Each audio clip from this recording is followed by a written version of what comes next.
Anyway, next morning, 7:20, 7:30, no sign of him. So I thought, what the hell is he doing? So I wandered across to him. And I said, I thought you were coming over this morning. He said, no, I've been told not to. I said, by who? He said, well, the new manager. I said, oh, why is that?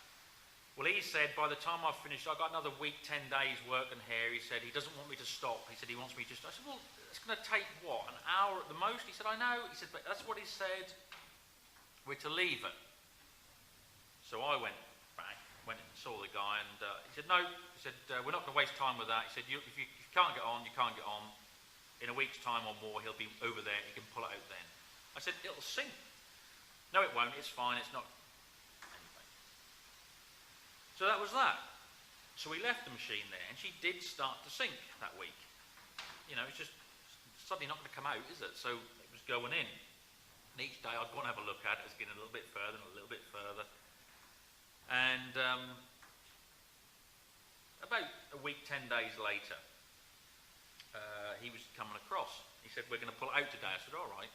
Well, anyway, I went down there with the actual, you know, the landowner, Jimmy, in the Land Rover, and we went down, and so along comes Trevor in the 20-tonner, tracking across. You can see him. What the hell is he pulling behind him? And lo and behold, there were the mats. The mats that I was told had been taken elsewhere. And I said, where did you get them from, Trevor? And he said, they've been sat over the other side. Long story short is they didn't want me tracking up the roadway where the visitors come in case we damaged it or whatever. We've done it, you know, year after year, so I don't know what the issue was. But anyway, now the mats were there, so we could have saved all this hassle. But, you know, people getting themselves in positions of power, and anyway. So I said, right, what we're going to do, I said, she was over at, you know, a fair angle by this time, sort of sat right, and one track was sort of covered with mud, and I said, we'll clear at the front, hook the chain on the front, because where your undercarriage is, in between the tracks, is a big towing eye, normally on most machines, all fabricated in. So we'll get on there. I said, we'll dig out the front, and we'll get some of the mats, shove the mats in, so I've got a solid ramp. And we'll dig down the side. So basically the machine, there's no suction, because, I mean, you'd be surprised, suction is the biggest killer when a machine goes in. You think, oh, you know. So I said, we'll clear out either side of the tracks, we'll clear out in front of it, we'll put this ramp, nice gradual ramp, shove the mats down so I've got a nice solid roadway, I can track forward, you can pull me. Yeah, brilliant. Anyway, this manager, no, we're not doing that, we're not going to do that. We're not going to start ripping the marshes up and this, that and the other. So I sort of looked across at Jimmy, who actually owned land, and he just sort of smiled, lit up another cigarette and just grinned. You know, he's not getting involved in this. So I said, well, we need to dig out the front. Well, we're not going to. So I just shut the machine off, opened the door, and said, then you sort it out, because I ain't going to do it. If we're not going to do it my way, we ain't going to do it. So he stood there with a bit of a shocked look on his face. And Trevor sort of looked at me, and I said, no, if we're not going to do it right, we're not going to... The preparation is everything.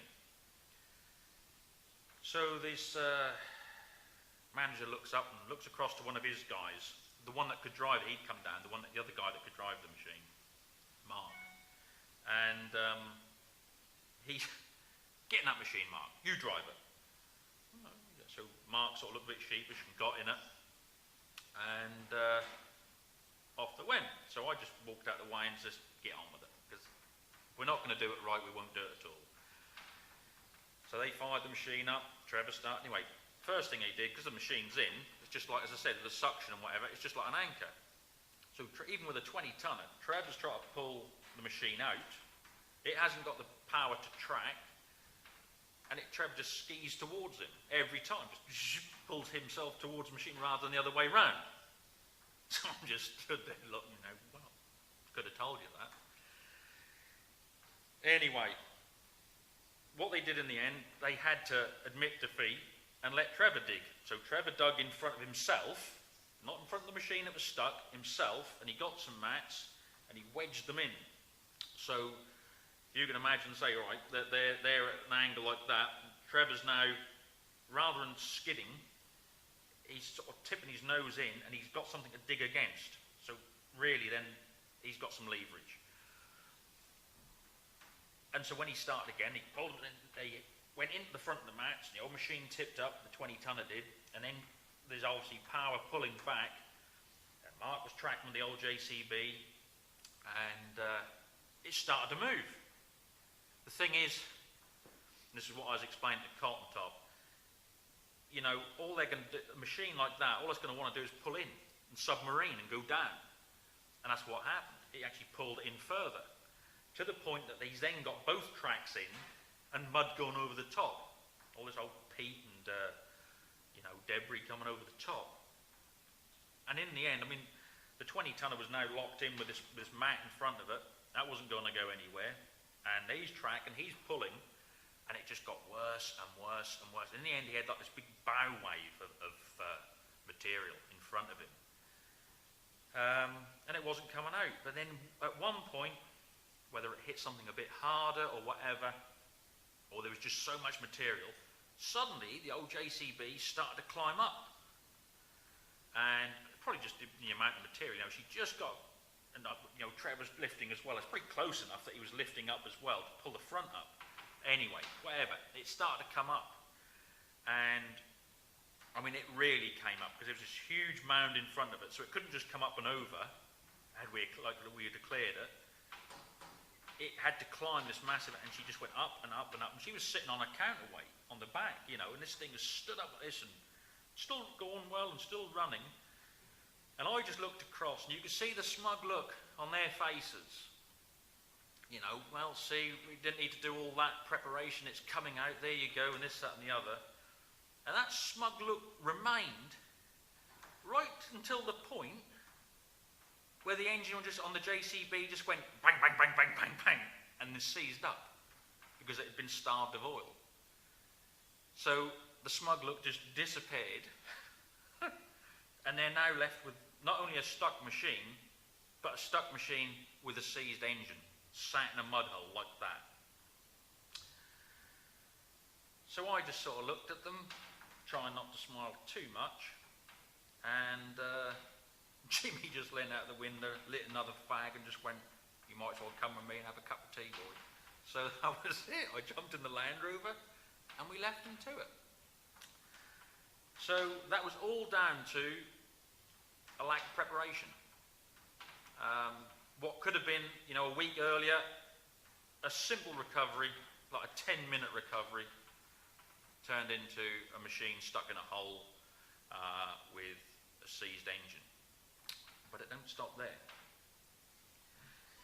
So what they tried to do then was dig around, because if this hole now is filling up with water, winter, you know, we were heading into winter, it will dig around it. So they've now made a massive mess. The little, you know, dig around the sides and just dig out the front that I prepared to do, you know, when I was going to do the recovery, that's all gone out the window. So now they've got this massive, wet, sloppy lagoon of just mush and crap, and a machine stuck in it. But what they did is they went and bought another engine. So this didn't happen straight away. The machine just sat there all winter. They just couldn't get to it. You know, so as things dried up a bit in the spring, they brought this other engine down.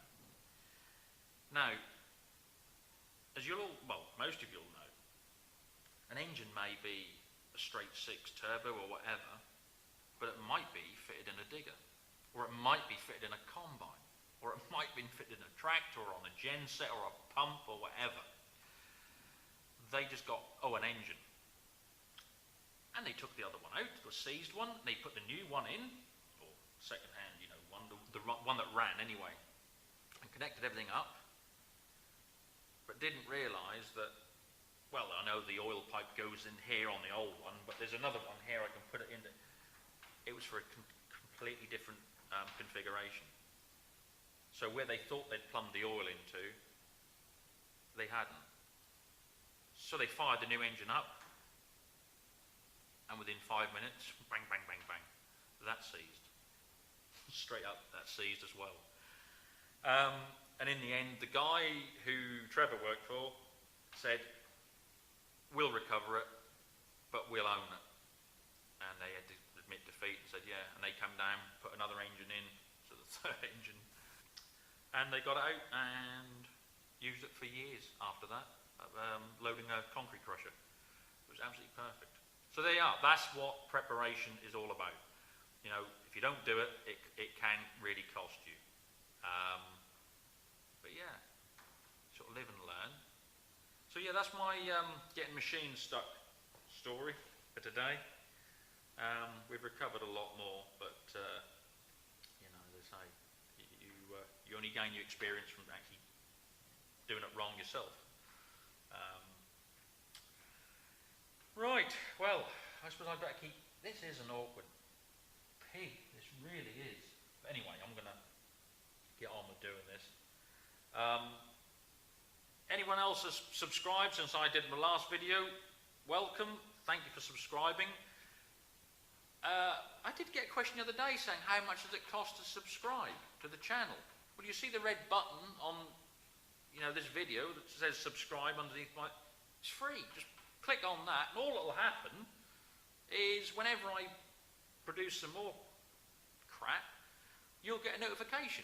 That'll say he's put another video up. That's all it is. What else we got coming up?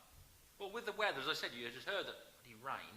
It has been horrible. It's been cold and it's been wet. I know it's the time of year, but it's still miserable. So I have been promised, though, like I said, the 8830, the big old Ford, and some TWs. The guy who got them, he said, look, as soon as the weather's you know, dry enough, he said, we'll do something, which is really good of him, because, you know, he could just leave it, but he said, no, he said, like, you know, I'd like to do it for you. So that's fantastic. For those of you that like trucks, I've got some good stuff coming up with an old mate of mine, and we'll go and see him get a bit of film.